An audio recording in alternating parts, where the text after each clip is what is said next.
Hey, Ron's Bass Lessons back again with another request. This is a good request here. It's Higher Ground, the Robby Perez version from the excellent Netflix series Sons of Anarchy.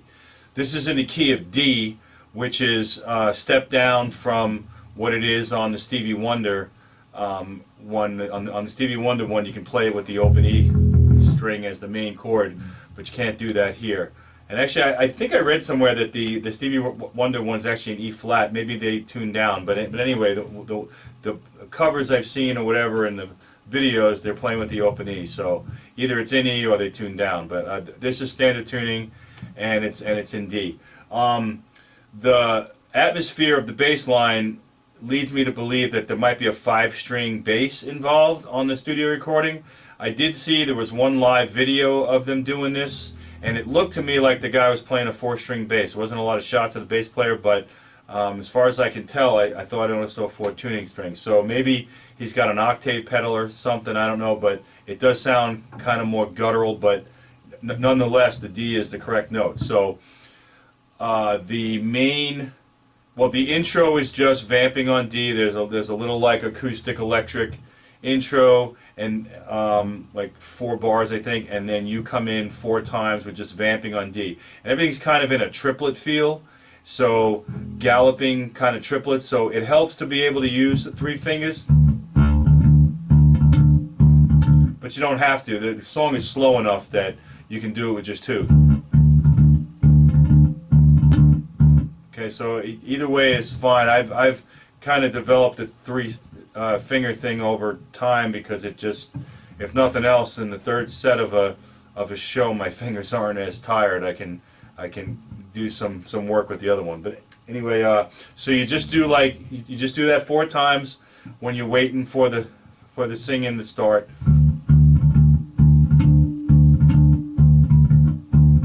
And then you start doing alternating F to G. So it's like every other bar you go.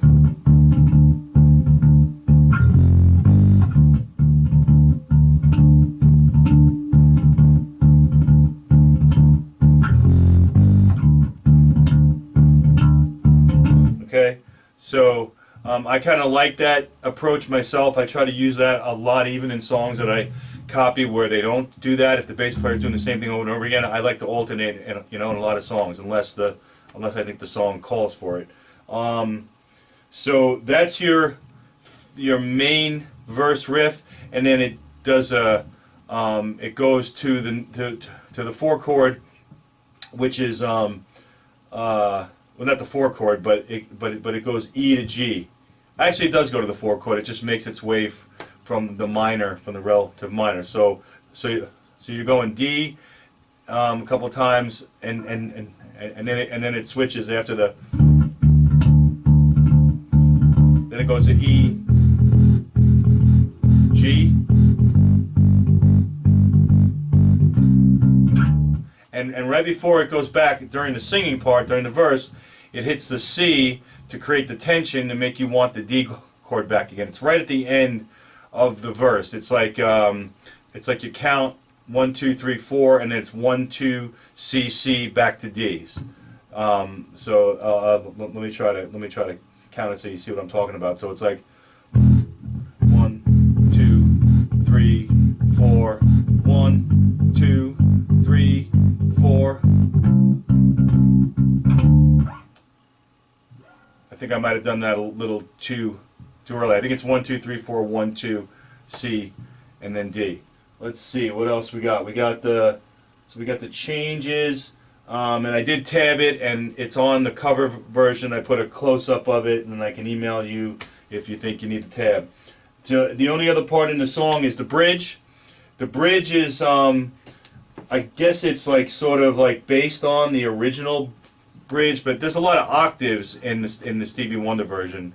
And it's interesting because there's a lot of videos of this song out on the internet. Most of them are due to Chili Peppers version, because I guess that's the one that everybody, is all excited about. But even the covers where I've seen it of the Stevie Wonder one, either the lighting's bad, or the sound is bad, or the angle's bad. It's hard to tell, especially at the bridge, what they're doing. So I did tab out the bridge. So I got to get it in my head.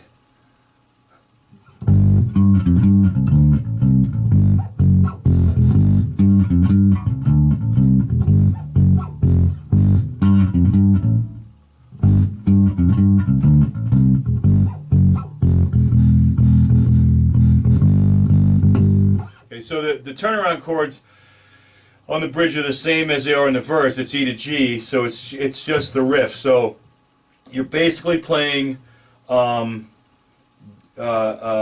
G to D, because in the original song it was A to E at this part. So you're a step down.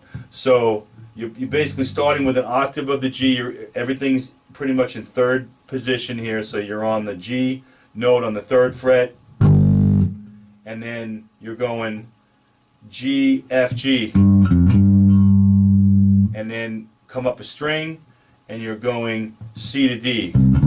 So the lick is, all right, all on the top 3 strings, all on the 3rd and the 5th fret. One more time. There's a 1, 5, 3, 5, 3, 5. While you're moving up strings, and then the last part of that is C on the 3rd fret, and then 3, 2, 1 on the top string, G, F sharp, F. And that's loose, like I said, that's loosely based on what the original thing did, but it did it with office, something along, you know. So the whole riff slow is.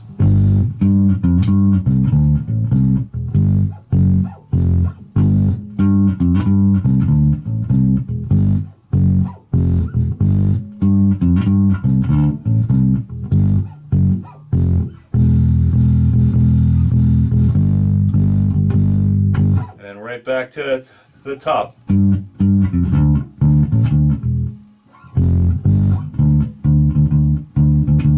know, with the D.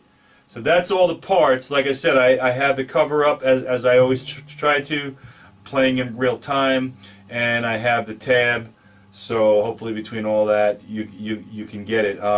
You can look up the tab that's on the internet for the original Stevie Wonder version, and it's mostly accurate. There's a couple of questionable things that I don't necessarily agree with, but for the most part, it'll get you in it. But again, it's in the wrong key. So if you want to play this version, as far as I know, as of now, I'm the only one who has this one up. So thanks for stopping in and watching the video. And you know, as always, I appreciate the new subscriptions and sharing and liking.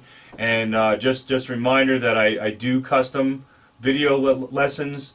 There's a small fee for doing it because it takes a lot of time to learn the song, record the video, tab the stuff, edit the video, post the video, and all that. So I charge them, you know, very modest fee, payable by PayPal is the preferred way to take it. So if you're interested, just shoot me an email. Otherwise, keep watching the channel. I'm sure there'll be some more videos posted not too far from now. Thanks. See ya.